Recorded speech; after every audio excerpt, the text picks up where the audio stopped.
Hey guys, it's Paul, combat veteran, MMA fighter, YouTuber, and we are back hitting the last installment of Luton's Space Marine Creation and Recruitment, or as I like to call it, How to Make a Space Marine. Let's go.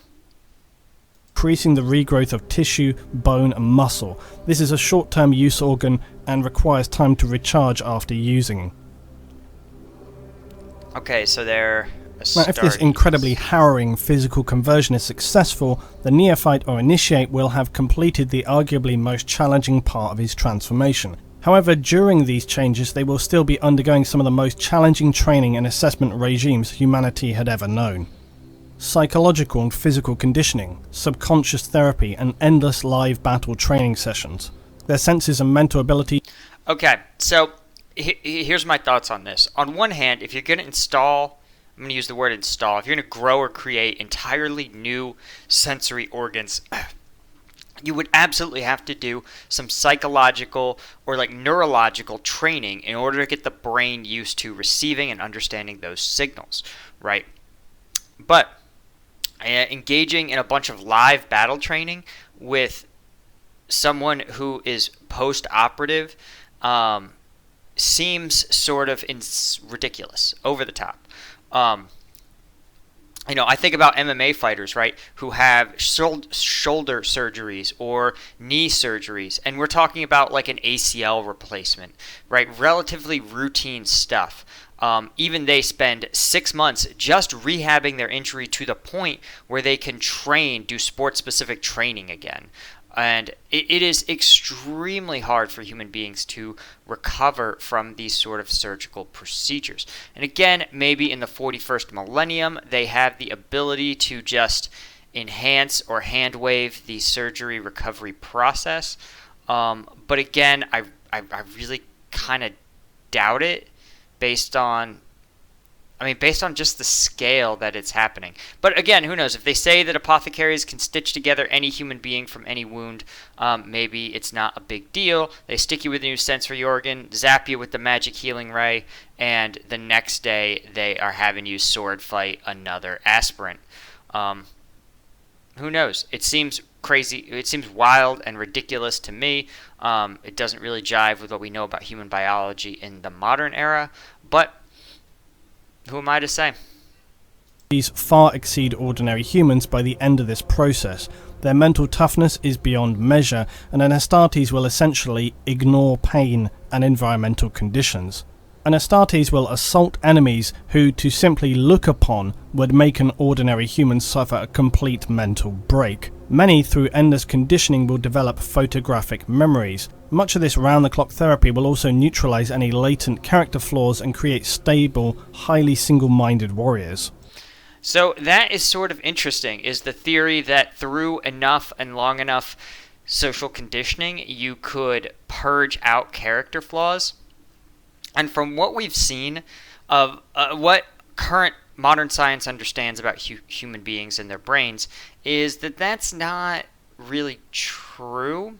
It's a little true, right? You can definitely, almost anyone could benefit from even just like talk therapy and medication, and it's really effective for mitigating like severe anxiety, for severe, often depression.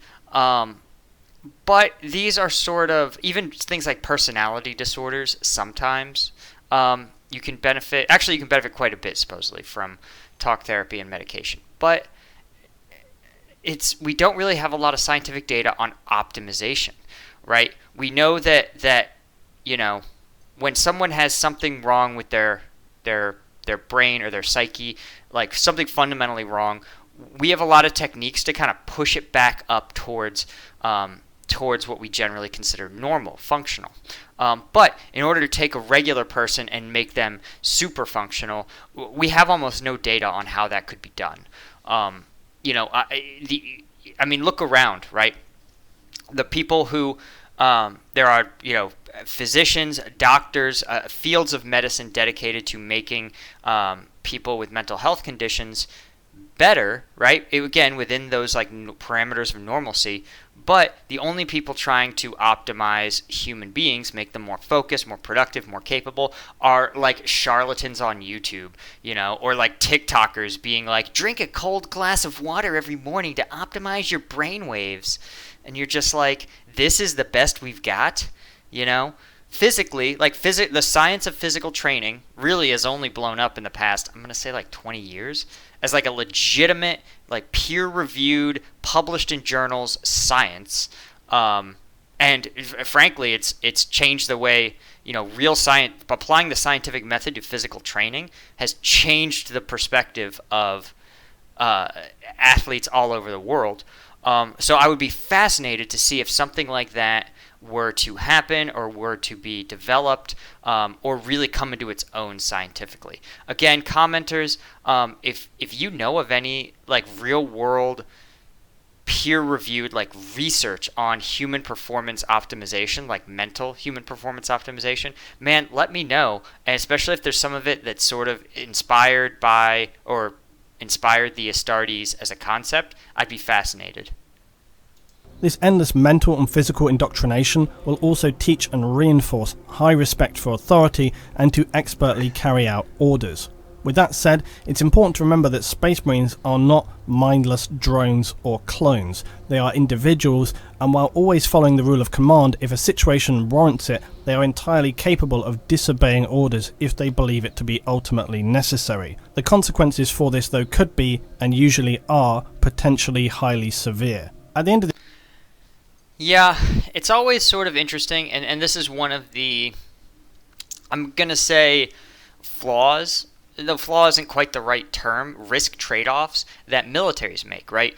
By taking often young people, giving them a standardized set of experiences through usually their basic training, you produce people who can think and respond to situations in the same way. Thinking simple things like if someone says, forward march, everyone in that first column is going to take a right step forward and march along, right? Right. But, and it can also happen, I think, to a lesser extent in career military officers. Especially when there is a very railroad tracked sense of this is the set of optimal assignments for a given officer's career, then what you end up with is someone who works very hard, is very smart, but if every person in the military has the same or very similar types of experiences, you're going to produce a very similar pattern and style of thinking because you've given them similar experiences. Now, obviously, it's not like every company command is the same. Of course it's not. Every role as an executive officer isn't the same. Of course it's not. But, you wonder, I wonder, like, what would happen if the Army took some of its promising, like, post-command captains and said, hey, we're literally going to farm you out into the world. And one of you is going to learn all about how FedEx does logistics, and then come back to the Army, right? And you learn about their culture, you integrate into their processes, you really get to see firsthand how someone in a totally different universe with totally different objectives achieves it. Right? What would happen if you took a U.S. Army like medical officer and said, "Hey, we're going to put you in a major inner city hospital in their operations their operations cell, and learn how they solve their problems, how they resource and execute, and what culture they try to instill." Right? I think, and then bring them back into the Army with these fresh, new, interesting ideas instead of just, giving them more and more and more military type experiences. I know for me personally, I feel like having left the military and worked in, still in government, but in a much broader capacity, it's really changed the way I see the way the military does things. And it really makes me think about ways that it could be done better and how different people solve the same problem differently. Or different organizations solve the same problem differently. So all this to say, the Space Marines, who produce a very standardized Space Marine, I imagine they've got to encounter a very, very similar problem. Again, this, when you have the Imperium, right? The Imperium seems to just stifle progress at every conceivable turn. But again, at some point, man, someone else in the universe is learning, right? Even if the Astartes aren't, even if the Imperium isn't, someone else is taking notes, and sooner or later they're going to figure out how to hack, so to speak, the Astartes tactics, how to hack, or overcome the Imperial Guards battle tactics, their equipment, and it's going to be a liability, right? So producing these very, very standardized Astartes with all their individual flaws engineered out is, to me, kind of a liability. This process, the few successful young children who are pitted against one another and survive the ordeals to reach this point will be welcomed as successful young initiates, becoming full Space Marine battle brothers, Imperial Astartes, the greatest warriors in the galaxy. Astartes' aging, though, does seem somewhat random, with some living even as long as 10,000 years. But given the fractured and strange nature of time in the 41st millennium, it can be really hard to put accurate expectancies on this, and many Marines who are not killed may reach at least half a century in age. It's no exaggeration to state that on successfully becoming an Astartes... I mean, this is the other thing that would be really fascinating to know, is what happens to a human mind if it remains, intact after 500 years, right?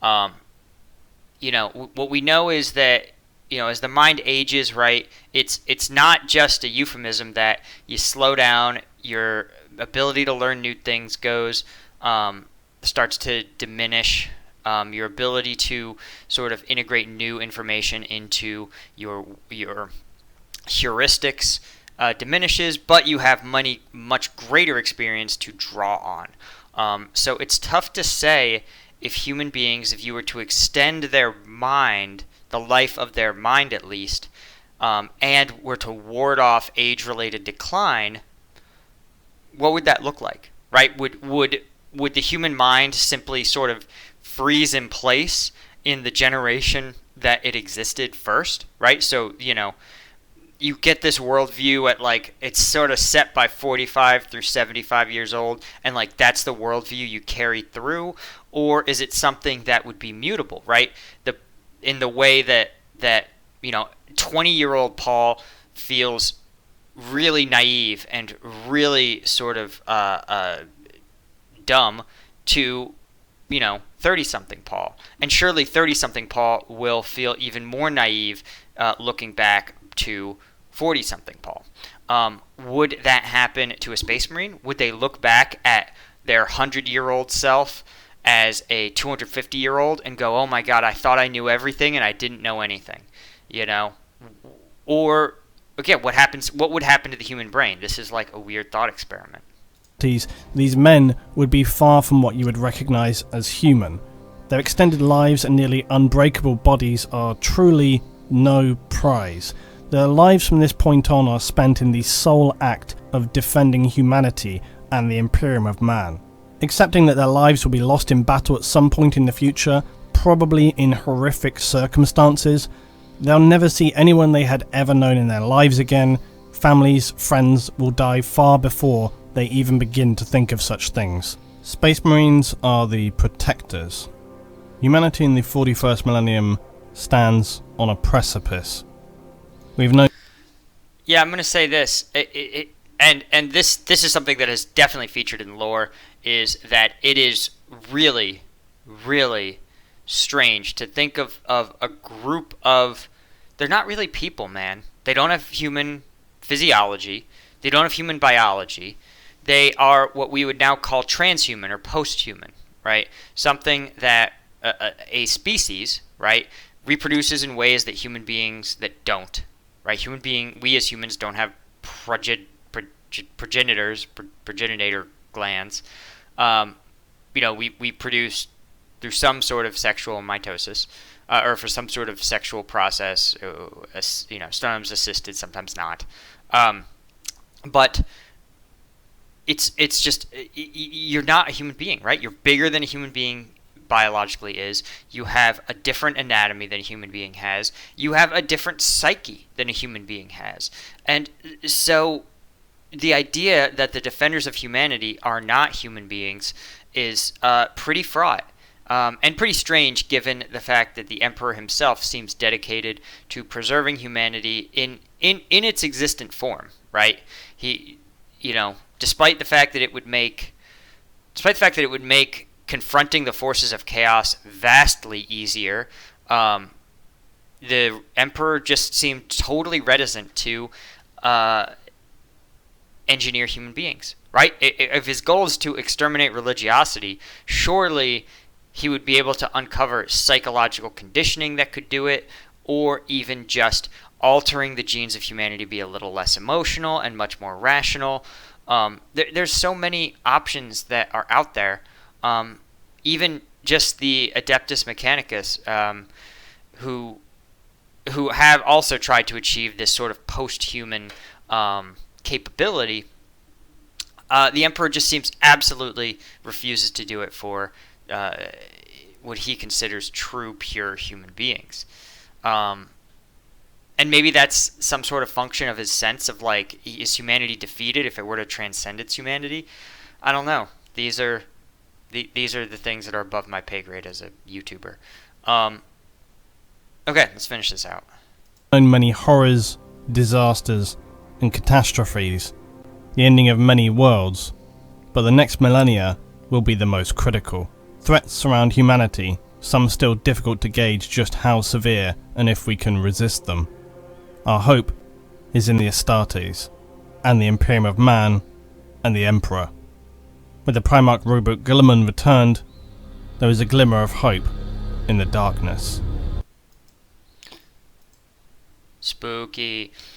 No, it's got to be strange to be the defender of humanity and have almost zero meaningful connection to humanity, right? I mean, how would you feel if you had to risk your life every day and watch your friends die around you to defend, like, dolphins, right? You'd be like, yeah, dolphins, cool, noble creatures, but you'd also be like, I'm not a dolphin. Like, you would know that on an instinctual level, right? You share some traits, you share some processes, you share some thinking, but you're not. And it would probably get really tedious. But again, who knows? Maybe they can just psychological conditioning it away and install a, like, deep loyalty to humanity and the Emperor deep in your psyche. But again, that would have to trade off creative thinking, right? The ability to see a situation in ways other Space Marines around you don't, So, again, these are the sort of bizarre contradictions that you can't really engineer away. But I'm curious in lore if any of this stuff happened. Again, a Space Marine who feels like they are disconnected from humanity and it's not worth defending. Was that part of the Horus Heresy? Space Marines who have to overcome their psychological conditioning to see the world or see the situation in a way that their battle brothers cannot because of their shared experiences of being the very narrow experience of slaying Xenos forever. Again, guys, lore experts, man, let me know. I feel like this is something that should be explored if it hasn't already. Alright, guys, thank you for tuning in. As always, I appreciate it, and I hope you enjoyed this week's series of Space Marine creation and recruitment. I know I really feel like I had my mind blown by a lot of this, and it really helps me understand just what badasses the Astartes are. So, until next time, I will see you guys later.